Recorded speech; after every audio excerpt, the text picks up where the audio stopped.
गुरुदेव,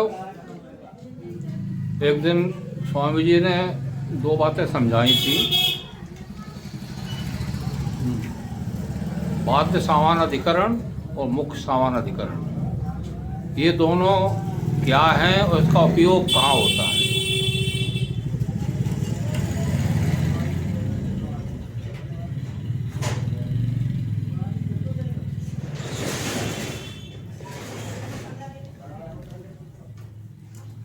आपने अन्वय व्यतिरेक शब्द सुने होंगे।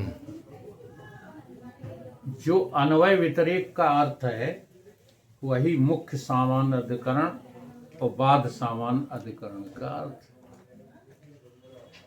जहां कोई बात जो है बाध कर दी जाती है, बाध करने योग्य होती है। बाध का अर्थ क्या है? बाध किसको कहते हैं? ये है नहीं। जो चीज है नहीं उसको तुम है समझ रहे थे, अब तुमने उसका वाद कर दिया।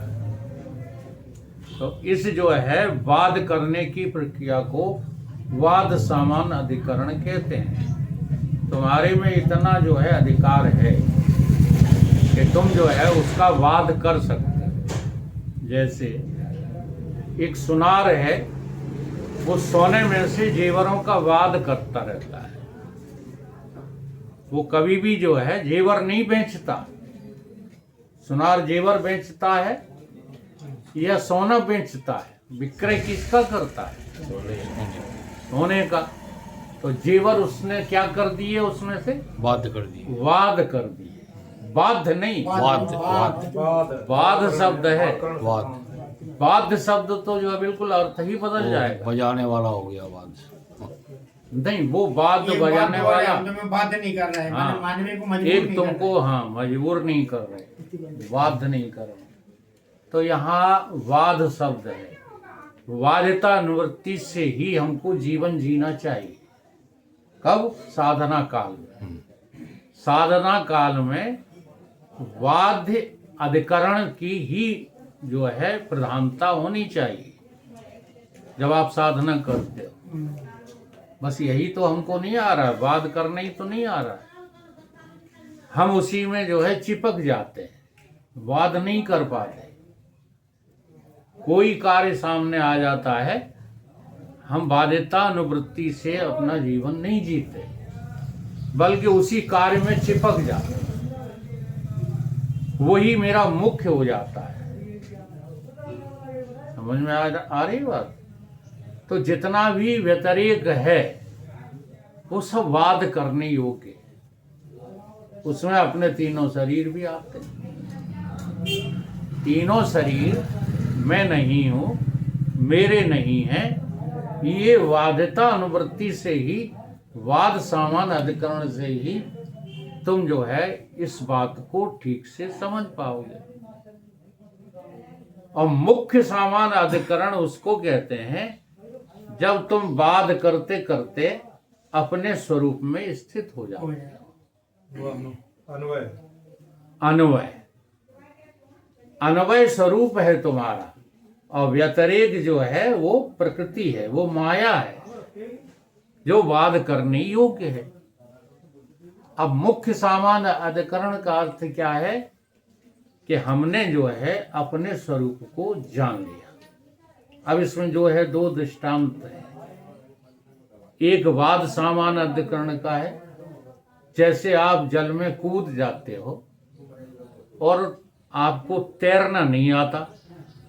जब आपको तैरना नहीं आता तो आप चिल्लाओगे, मुझे बचा लो बचा लो, हाथ पैर पटकोगे, ऊपर नीचे जाओगे, डुबकियां लगेंगी कि नहीं लगेंगी? अब जो विघ्न आ रहे हैं तुम्हारी में, कहाँ? पानी में। उन विघ्नों को दूर करने के जो उपाय होते हैं, तैरना सीखना या नाव पर चढ़ना या अन्य कोई सहारा पकड़ना, इसको क्या कहते हैं? बाध्य सामान अधिकरण। और मुख्य सामान अधिकरण क्या? आपने तैरना सीख लिया पहले से, अब चाहे जहां जो है कूद जाओ।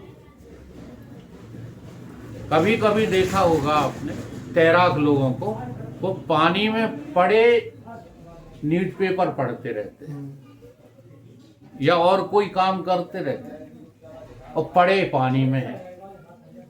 अब एक कोई आदमी ये सोच करके कि देखो ये पड़े हैं पानी में, ये तो डूब ही नहीं रहे, और वो भी जा करके ऐसे ही जो है कूद पड़े कि मैं भी ऐसे ही पड़ा पड़ा पेपर पढ़ूंगा, तो वो क्या पढ़ सकेगा? नहीं। क्या वो ऐसे लेट सकेगा जैसे वो तैराक लेटा हुआ है? तो मुख्य सामान्य अधिकरण उसका होता है जो पूर्णत्व में स्थित रहता है।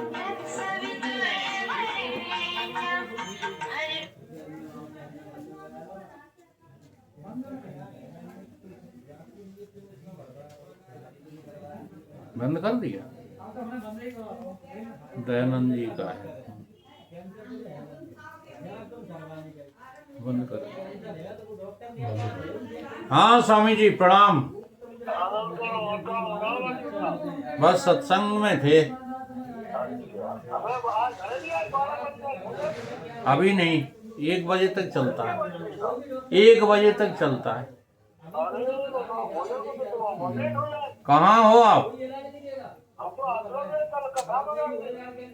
कहाँ कथा चल रही है? हैं? हेलो।